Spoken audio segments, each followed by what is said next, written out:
Hello friends, welcome to Matri study point.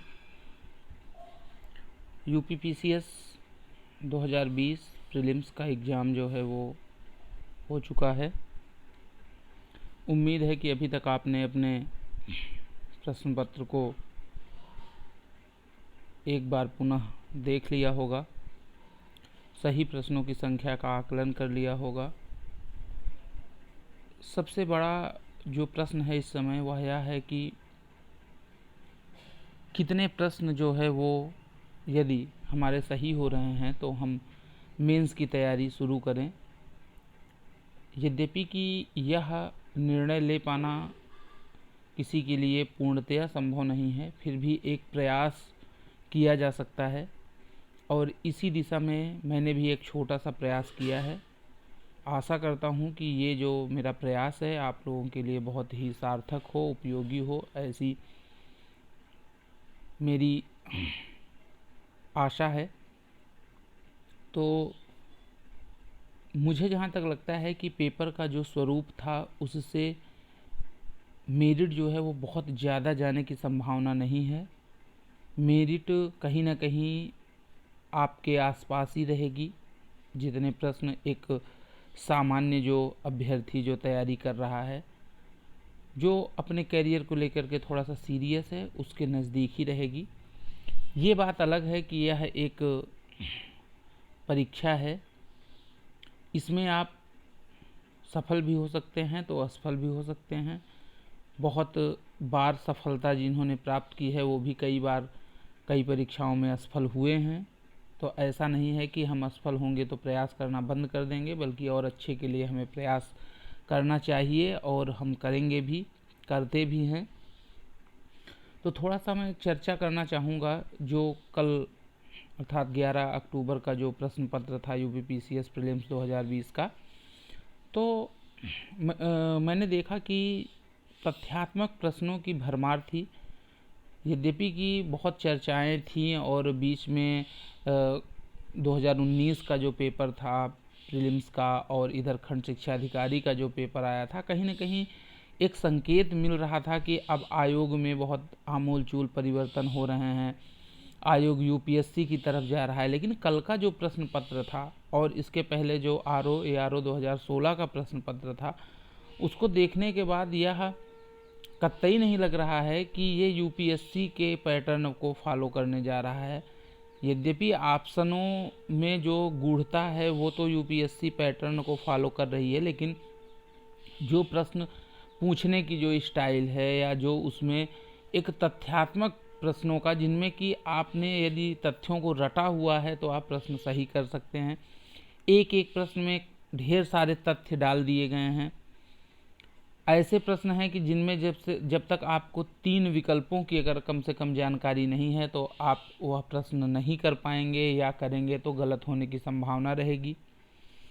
दूसरी चीज़ ये हुई कि प्रश्न फैक्चुअल प्रश्न तो पूछे गए, तथ्यात्मक प्रश्न तो पूछे गए, लेकिन कहीं भी प्रश्नों की पुनरावृत्ति नहीं हुई, जो एक ट्रेंड चल रहा था यूपीपीसीएस में। हालांकि पिछले साल से ही इस बात का अनुमान लग रहा था कि अब कहीं ना कहीं रिपीटेड प्रश्नों की संख्या जो है वो घट रही है और भविष्य में ऐसे प्रश्नों के पूछे जाने की संभावना जो है वो बहुत ही कम है।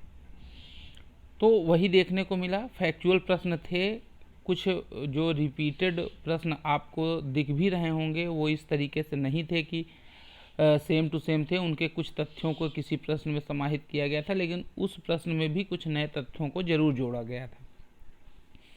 करंट अफेयर्स की अगर बात करें तो करंट अफेयर्स जिस स्तर पर तैयार किया गया अभ्यर्थियों के द्वारा, उस स्तर पर करंट अफेयर्स नहीं पूछा गया।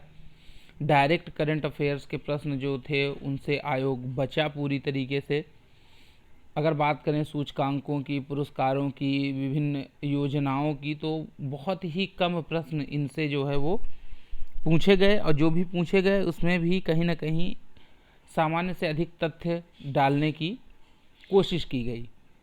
भूगोल के प्रश्नों की बात करें तो मानचित्र आधारित सारे प्रश्न पूछे गए। यदि आपने मैपिंग कायदे से नहीं किया है तो ऐसे किसी भी प्रश्न का जवाब देने में आप सहज नहीं हो सकते हैं।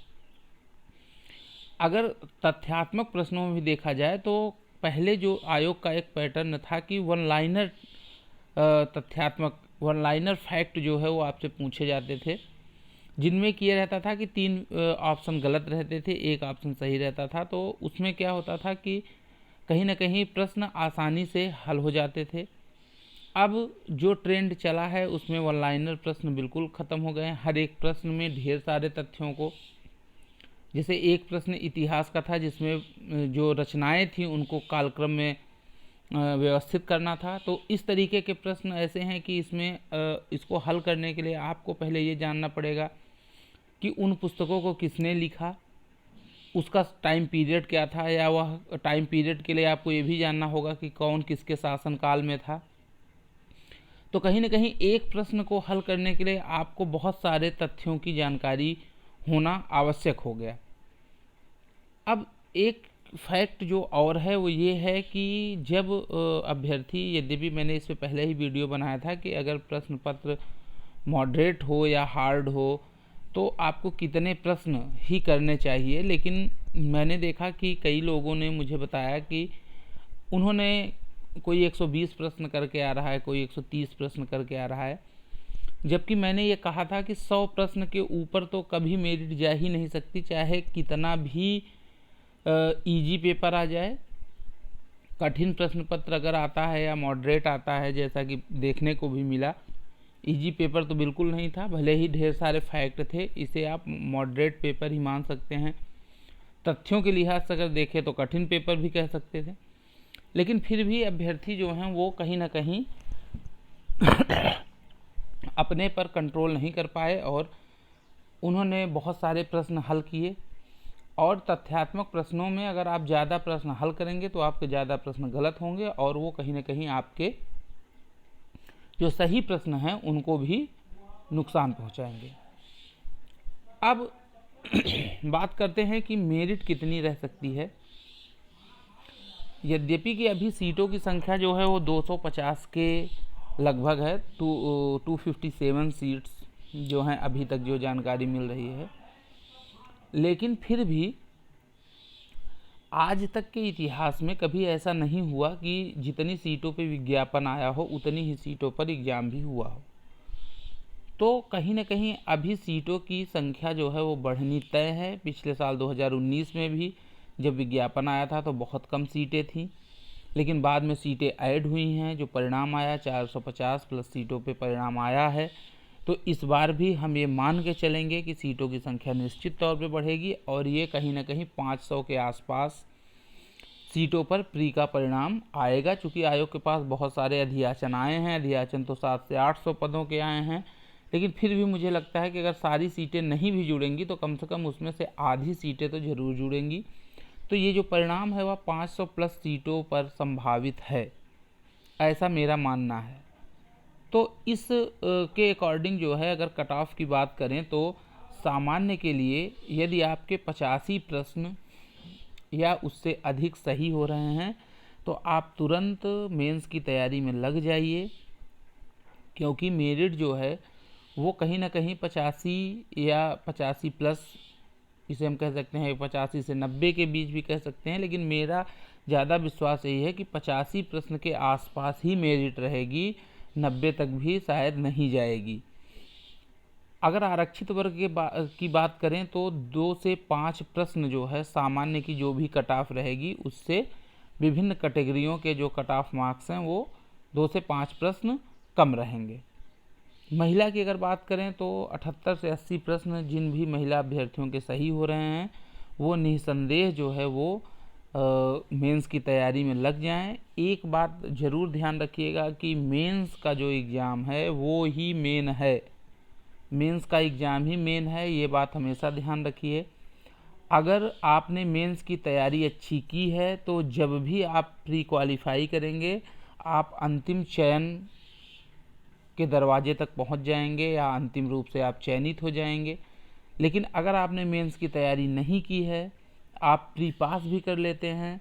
मैं बहुत ऐसे अभ्यर्थियों को जानता हूं जो हर बार प्री पास कर लेते हैं, लेकिन कहीं ना कहीं मुख्य परीक्षा की तैयारी उनकी उस स्तर की नहीं रहती, इसलिए वो अंतिम रूप से चयनित नहीं हो पा रहे हैं। तो मैं आपसे यह कहना चाहता हूं कि अगर आप यूपीपीसीएस की तैयारी कर रहे हैं या किसी भी प्रतियोगी परीक्षा की तैयारी कर रहे हैं और उसमें यदि मुख्य परीक्षा का चरण है तो आप उसकी तैयारी प्रॉपर करिए, पूरे तरीके से करिए, क्योंकि वही मुख्य होता है। प्री तो क्वालिफाइंग है, इसमें तो अगर आप लास्ट कट ऑफ पे लास्ट मार्क्स पे भी अगर आप रहते हैं तब भी आपको वही चीज़ें मिलेंगी जो सबसे हाईएस्ट मार्क्स पाएगा उसको भी मेंस देना है, आपको भी मेंस देना है। तो कहीं ना कहीं जो एक स्थिति ऐसी आती है कि जहां आपको सिलेक्शन लेना है तो उसमें आपको मेंस में अच्छा स्कोर गेन करना पड़ेगा। तो मुख्य परीक्षा की तैयारी आप शुरू कर दीजिए। अगर इस बार कम सीटें भी इसमें रहेंगी तो चूंकि अध्याचन आयोग को मिल चुका है, 2021 का जो विज्ञापन आएगा उसमें मुझे लगता है कि 2018 के जैसे ही 800 से 1000 पदों के लिए विज्ञापन आएगा। तो अपनी तैयारी को आपको कम नहीं करना है, उसे और आगे बढ़ाना है। परिणाम चाहे कुछ भी आए, हम तैयारी में लगे हैं तो आगे भी हम उसी तरीके से तैयारी करते रहेंगे। आंसर की जो है आज से कल तक में आयोग ज़रूर दे देगा, क्योंकि विभिन्न परीक्षाओं में आयोग ने अब 2 से 3 दिनों में ही आंसर की जारी कर दिया है। तो इसलिए मैं आंसर की पे तो कोई वीडियो नहीं बना रहा हूँ। जब आयोग की आंसर की आ जाएगी तो हो सकता है कि मेरिट का और सही आकलन हो सके, तो एक छोटा वीडियो मैं उस पर ज़रूर बना दूंगा अगर आवश्यकता होगी तो। वैसे मुझे नहीं लगता है कि उसकी कोई आवश्यकता पड़ेगी। तो इस वीडियो को आप देखिए और अपने फ्रेंड्स को भी शेयर कीजिए। आज के लिए इतना ही। बहुत बहुत धन्यवाद।